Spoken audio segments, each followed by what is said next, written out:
I'm going to buy this beautiful lake home, but it has $25,000 a year in lake taxes on there. Well, guess what? That isn't going to go down. It never goes down. All right. So old Geraldine, she lost her 1-bedroom condo in Minneapolis over $2,300 in unpaid taxes. Hennepin County then sold the apartment for $40,000 and kept every penny. Her lawyers say the county violated constitutional protections against having property taken without just compensation and excessive fines. Supreme Court, here's the argument, Wednesday will decide. Pay your taxes.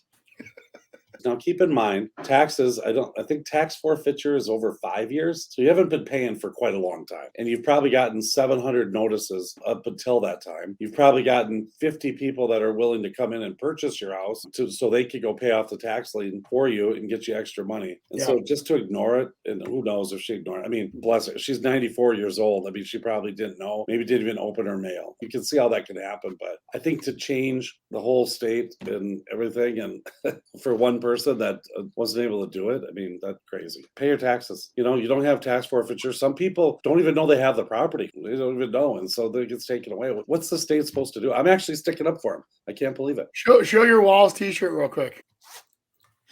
You know, here's the deal. You signed up for taxes when you bought the property. You agreed to it. You understand it. Everybody pays taxes. Basically, like my old grandpa used to say, even if you pay cash for something, you're still going to be paying the taxes. So you always have expenses related to owning things. And that's forever, guys. And so when you buy something, understand that, hey, I'm going to buy this beautiful lake home, but it has $25,000 a year in lake taxes on there. Well, guess what? That isn't going to go down. It never goes down. It's going to stay there and it's only going to go up. You just need to really be smart about, especially if you're older. I didn't hear what kind of a condo she had or whatever, but you also, just like payments, if you owe a mortgage, just because they can't find you doesn't mean you don't owe her on the mortgage. Or you move and decide, oh, hey, I'll hide. You know that you owe that mortgage payment. You know that you owe those taxes. You know that you owe the association, their association fees. So by acting like you don't have to pay it is crazy to me. You know, there's penalties and interest that I might fight over. Some of that stuff's crazy, but I've also known people that have had tax liens against them, against their property for a couple $100,000 and have settled for $5 to $10,000. It's one of those things that, I mean, you just got to pay attention within that 5 years before they try to take it away from you. And I just don't think that if you're responsible enough to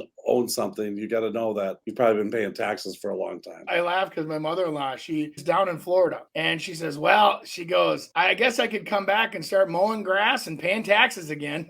Yeah. What? Oh, she doesn't pay taxes in Florida? Oh, yeah, but not much. Okay. Just got to stay there, Chris. Federal. A little over 6 months, I think, and then you're technically a Floridian. 6 months in a day, yeah. And you have a whole different tax rate. Here's a new home for you, Andy. I know exactly where this home is. This is it. That's the old Canton estate, isn't it? It sits across from the Lafayette, the club. What is it, 11 million? 3-4 acres. Look at that at the end. Unbelievable. Yeah, I think that was. Doesn't that look at that big island or whatever? It's close to Fletcher's. That's very cool. I mean, is that like what you'd find on the East Coast or what? Kitty Bunkport. I love that name. Fun. Yeah, that's really cool. Really fun. I mean,